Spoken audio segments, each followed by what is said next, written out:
Welcome back to the Lift for Life podcast. You're obviously all very pleased to hear that it's me speaking this time, so there's no apology that's needed today. But how are you, G-Dog? I'm great. I've cauterized my inner feeling of guilt by giving the apology last week. It was like a deep secret that I've been keeping for a few weeks. And so now that I've released the secret and apologized publicly for it, I feel a big weight's been lifted off my shoulders. It was needed to be said, though, because it really was a horrible thing that you did and you should be ashamed of. I'm sorry. But how are you today other than that? You good?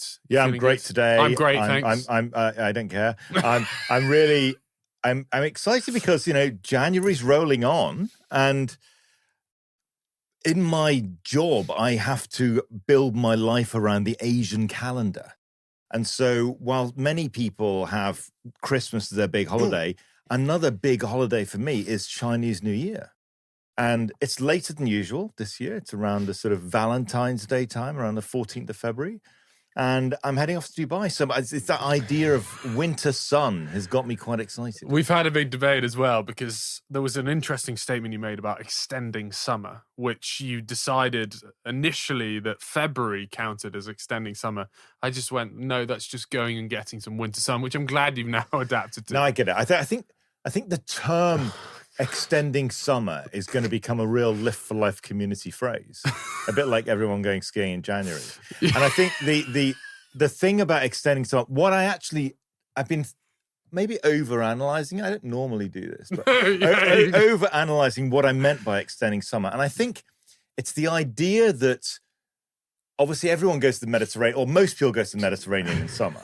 And the idea that you start going to the Mediterranean in May rather than a sort of 2-week one and done thing in August, then you feel like your summer is being extended because you're basically going to the Med repeatedly from May through to September, weekend mini breaks in addition to the main summer holiday. And it feels like the May one feels particularly good because you've got all of the trips until September ahead of you. You make out like everyone goes on these extravagant holidays every month. And also, most people go to the Mediterranean. No, they don't. What about people in Asia? What about people in South America, North America? Come on, G-Dog. Sorry, we're global. We're truly global. Exactly. I know, but I think in the UK, going to the Mediterranean in the summer is quite a thing. And I was clearly in France and in Spain and Italy as well. Absolutely. I don't disagree with you there. But today, actually, we have a very exciting episode, don't we, G-Dog? And it was actually your idea, but I'm going to loop back to an episode recently. So we've obviously established that it is very much a generational thing, which you've got on board with, haven't you, G-Dog? That putting your towel around you whilst you're in the changing room should very much be the norm. And it's no longer a generational thing. Because now, even me, in my generation, has decided to cover myself up more often. And also, but we did establish that the reason the older generation might decide that putting a towel around them is ridiculous is due to their poor mobility. Would you say that's actually true? It's a good point. Because I'm highly mobile, my ability to wrap my towel around me, stand on one leg and put on my Calvin Kleins or put on my Lululemon shorts as I'm getting changed or take them off. Because quite often I find, I'm sure many people have experienced this, but putting the first leg in is easy, but sometimes your foot gets tangled when you're putting the second leg into your Calvins. No, it doesn't. And so you tend to wobble a bit. But if you've done a lot of mobility training in the gym, then you're unlikely to fall over putting your Calvin Kleins on. I actually realised it's a very good test of one's balance as well. So as you get older, your balance can get worse. I'm not saying yours has, G-Dog. Yours has got better. But it actually is a really good test. If you can't stand on one leg and put your other leg through your short or your boxers, then that tells me that your mobility is not good enough. Maybe and you should obviously a try, maybe balance. that should be an induction process for May- all your clients. Get themselves a FaceTime thing with you, putting their Calvin Kleins on. But maybe actually this should be part of the Live for Life method, where we do a mobility test, where analysis comes in, and it's people, they obviously have to put their shorts or boxers on in the changing room with a towel around them. I think you might be arrested, Angus. Yeah. Anyway, shall we get on with the podcast in more detail? Yes. So today we are discussing why mobility matters more than you think. Now, G-Dog, I'm going to let you kick us off. Why does it? Well, first of all, I think many people don't know what mobility is. And so they say, what are you talking about? You mean stretching? No, exactly. So mobility, the official definition, is the ability to access a joint range of motion and control, and also to do it with strength and coordination. Flexibility, in contrast, is a passive range of motion. And so mobility is the practical goal for lifters and runners because it links the range of motion to movement quality and load tolerance. So how would you describe how you have improved your personal mobility over the years, and how important has it been to your broader physical fitness? It's a very, very good question. And it's, I guess, hard to pinpoint because I start every single session with some mobility work, and it's something I program for clients too. So it was actually when I first started, I worked with someone who was very big on mobility, Sam, who you obviously know well. And he insisted that I effectively got more mobile. So we focused on a lot of hip mobility, obviously mobility through the legs and through the upper body. And I was often finding when I first started weight training, I was getting quite a lot of niggles because I wasn't warming up properly. And so I was going to the gym, I was just repping the bar. And to start with, that's all right. But after time, and as you increase the weight, you're just not warming up your body properly for impact when you just rep the bar. So if I know I'm training chest, for example, I'll do some rotator cuff work. That always makes a big difference for me. Warm up my spine a little bit as well, a bit of cat-cow, get that lower back, and obviously even things when you're doing bench press, your glutes as well. So doing a full body mobility routine is vital, but the beauty of getting more and more mobile is it improves your results in the gym. And the reason it improves your results in the gym is because if you have a better range of motion, you're obviously performing the exercise better. So let's take a squat, for example. How many people right now listening to this, if I got you to squat, would your weight actually transition through your toes? Not because you actually don't know how to squat, but because you have poor ankle mobility. So one of the other movements I've really worked on is just putting a plate, so being down effectively the bottom of a lunge position, putting a plate on my thigh and pushing forward, and that obviously helps extend the mobility. But also adding to this as well with my improvement in mobility, it's meant that obviously increasing muscle mass, of course, has helped running, but even with running as well, it has made, touch wood, it much less likely for me to get injured, and I've hardly had any niggles. What about you? What would you say your mobility improvements have been? There's so many of them, but I think one of the most important ones, you remember years ago, I think it might have been at the beginning of our relationship when we were training in that other gym in Fulham years and years ago, when I had my skiing accident and my shoulder bursitis. Was this skiing in February or January? Actually, that was in February because it was half term. So that's listener that said that anybody that skis in January is a bad parent. It's true that was actually a ski trip in February during half term. So I didn't. That year I deferred my skiing to February. So I did shout out to that person that came to me on Instagram criticizing me and pointed out they had a good point there. So it all depends on the school year. But however, I did have a skiing injury. I had lots of skiing injuries, but that particular skiing injury was falling over after a particularly alcoholic lunch going back down the slopes. And I I ended up, hence the whole no dry January, because you obviously drink a lot at lunchtime. Anyway, that can obviously be a problem, hence why I fell over. But anyway, so I fell over, hurt my shoulder, and therefore got what's called bursitis, which is a sort of muscular injury or inflammation inside your shoulder muscle. So I went to see a shoulder surgeon who said, if you operate on this, it's actually going to be a long rehab process. And he didn't know that I was a lifter because it was still at the beginning of my journey. And he said, you should really think about weight training in order to fix this shoulder rather than doing surgery. And what I'm going to do is I'm going to give you a single ultrasound guided cortisone injection into the swelling to reduce it. Then you've got to work on your shoulder mobility. So I want you to do barbell overhead presses to start off with no plates on, so literally just the barbell. And you remember you were doing it with me. And try and get the range of motion as big as possible. So barbell going down, barbell going up.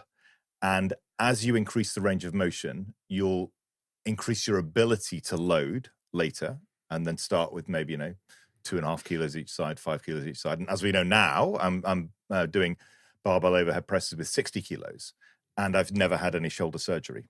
So that is a great example, I think, of how mobility has improved my weight training, which in turn has meant that I didn't need to have shoulder surgery. Bang on. Anything else you'd like to add to that one? Angus always says that when he's confused and he doesn't know what to say. Hang on, no, it's not. It was just one of those. You often He had his face on it. He's got this face. Angus has this face where he's utterly bored. And he's thinking, G-Dog is going on far too long. You were I can't take this anymore. And so I stopped. And then his mind just starts to wander. And he's thinking, oh my God, I don't actually know what to say now. So I'll just say to him, anything more you got to add? It's true, right? In that moment, I will admit, I did stop listening to him. I'm sorry, guys. I can't be perfect the whole time, but gosh, that was... And so I was like, surely. But also, your problem is you never ask me questions. No, but you asked me a detailed question, so I gave you a detailed response. Yeah, I know, but that was only off the back of you asking me about mobility, so I fired it back. And now I'll fire it back to you. Okay, ask me a question. Give me an example, a detailed example of your mobility experience. No, we've already done that. Oh, really? Okay, we have actually. Weren't listening to me. What question can I ask you? Okay, I'll think of a question. Angus, do you like doing mobility? This is brilliant. I love how our feast has gone. Do you know what? I actually do. I love doing mobility, not only because it makes me perform better in the gym, but as I said, it prepares my body for impact. And I think that's the way you've got to think about it. But also, it's a really good opportunity to get in the zone. So headphones on, Greatest Showman on from now on. And actually, from now on is the perfect length to get through the whole song, which is about 5 minutes long. So you get 5 minutes of mobility time, big build up, and you're feeling so fired up. But in the crescendo, what mobility exercise are you doing? Is that when you do the big Spider-Man lunge? So my standard mobility routine, is that what you want?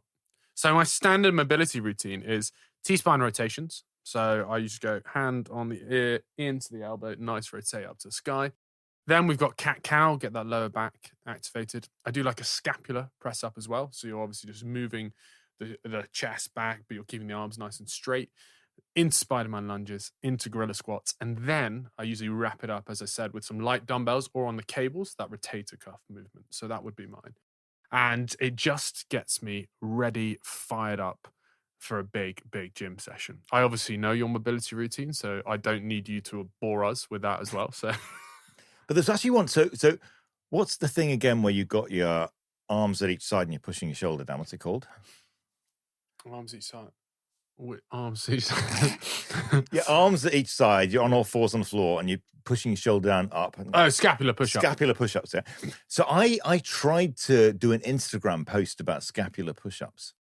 And I was looking at, I think it was Jack Hanrahan, who's quite good at doing those. He does them topless, and it looks very cool. Did you do yours topless? I did try, and it wasn't good. And so I think I need to learn how to do my scapular push-ups better, because it didn't look. I thought it looked really amazing, and it didn't actually. Is it because your body fat levels aren't low enough? Ooh. But yeah, it's interesting anyway. But mobility, it's been a life changer for me, and I think that all the medical science says the most important thing about mobility is your ability, as a result of mobility, to control the weight at the end of ranges.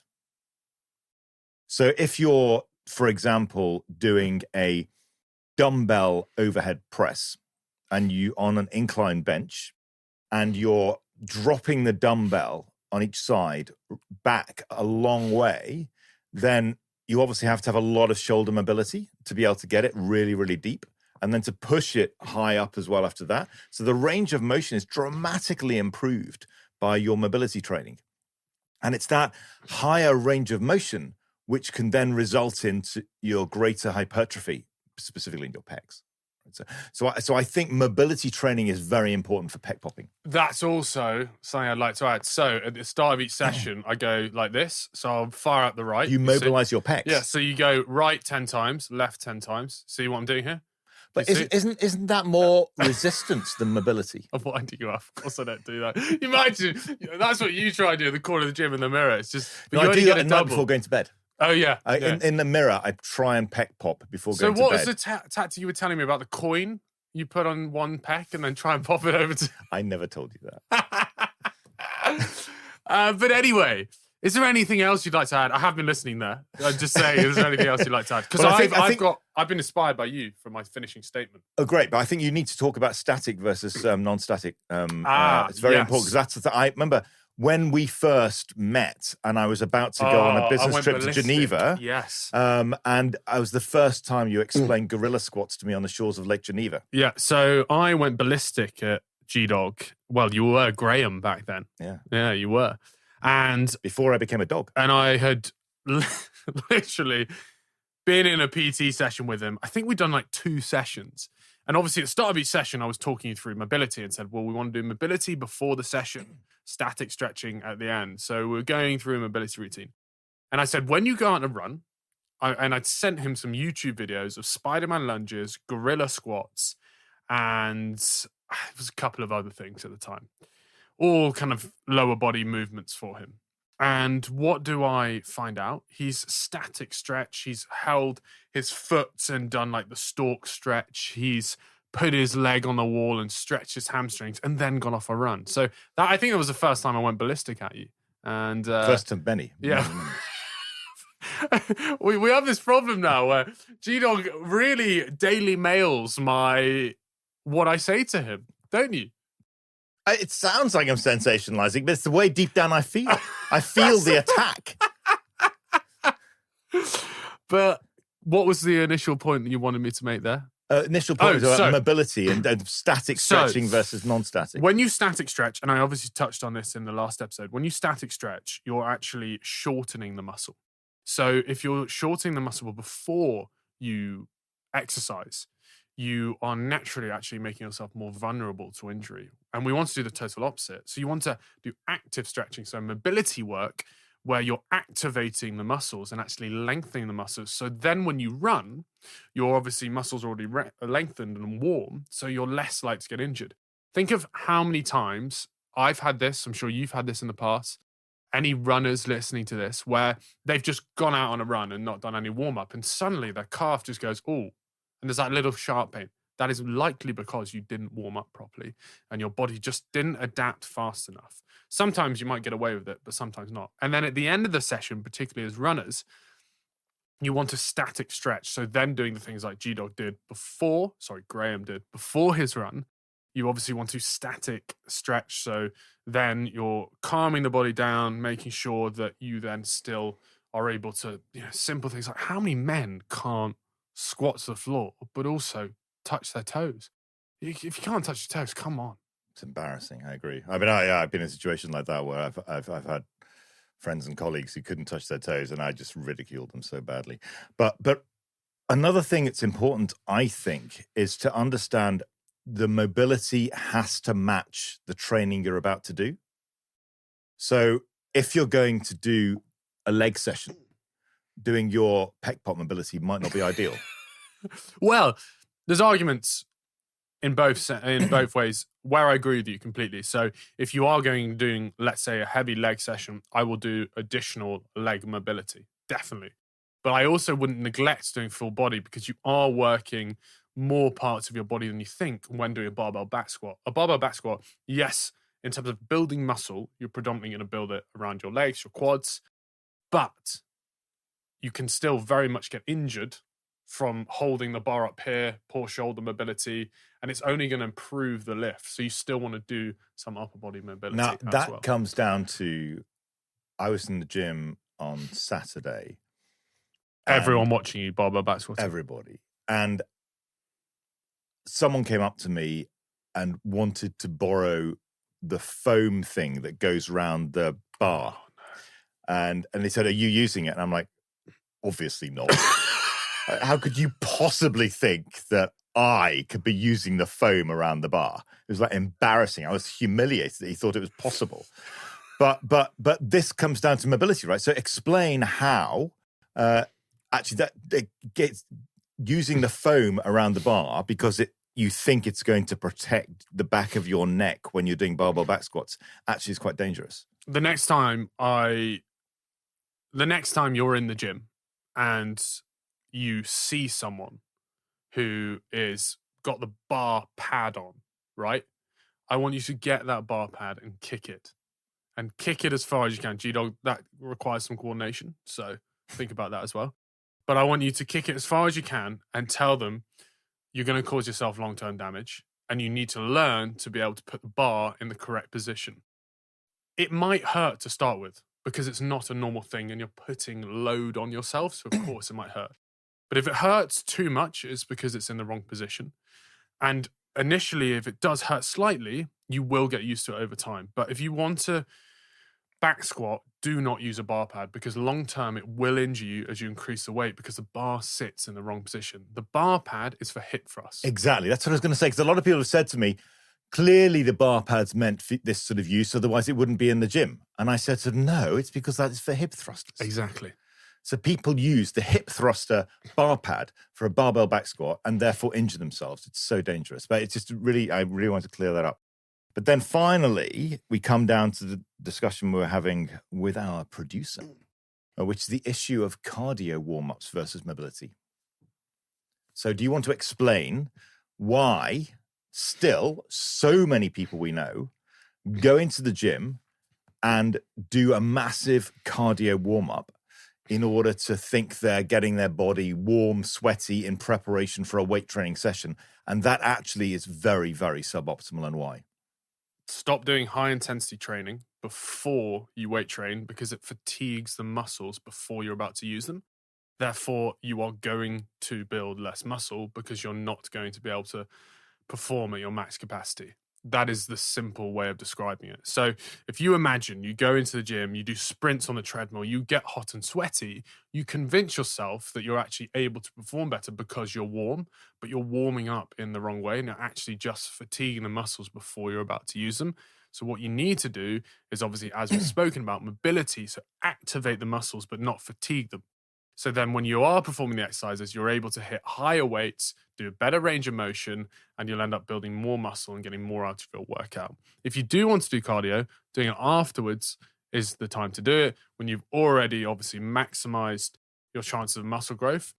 I would recommend that you aren't doing high intensity after every session. So zone 2 cardio is the best way to go. So incline walking on a treadmill, because obviously then you're maintaining the gains that you've made and you're not having a detrimental effect on the gains you've made because you're fatiguing yourself even more. Does that explain it for you well, G-Dog? Yeah. That's exactly what I wanted you to say. So I'm looking through my detailed dog notes here, and I think I've covered every topic that I wanted to cover. And as ever, you have supplemented them with all of your knowledge. So I think that's... Can I summarise with the God, statement? yes, summarise. We've got to have an Angus summary. I was inspired by G-Dog in the last episode, which is a rarity. So I have... I've got my summary. And I'm sorry, guys, you had to listen in that episode. I hope you listened to it because I didn't, as you know. So... But the bottom line is strength builds your body. Mobility lets you keep it. Ignore it and progress eventually stalls. Respect it and your body stays strong, pain-free, and capable for life. Good? It's great. Yes. A lot of words, though. Amazed you managed to get them all together. No, because sometimes you have difficulty with that sort of thing. So it shows that you're developing. It's just because I'm so inspired by you. Yeah. So might be another summary in episodes to come, but I thought that was nicely put. It's a great summary, Angus. Are you happy? Anything else you'd like to add? No, it's all great. It's literally a phenomenal episode, and you've really sort of got to the core of mobility. And I don't think anyone ever again will use a bar pad. Or if I see them by Lake Geneva, actually I might do, because in January I'm obviously going skiing because everyone goes skiing in January, right? So I might see them on the way to the Alps via Lake Geneva. And if I see you static stretching, I will come for you. On that note, guys, thank you so much for tuning into Live for Life podcast. As you know, we're having a lot of fun. It's incredible how many of you are lifting for life. But one thing I would say is please send in your topic ideas, because our most downloaded episode to date is from you guys. So actually, I think out of the top 10, 6 of them were inspired by you. So clearly we're not very inspirational, Gino, actually. We may need to sort that one out. But please, as always, like, share, subscribe. It means the world to us. We absolutely love doing this podcast. But the more you share it, the more people listen, the more episodes we're going to do. Isn't that right, G-Dog? Yep. So I'll see you next time. Thanks, everyone.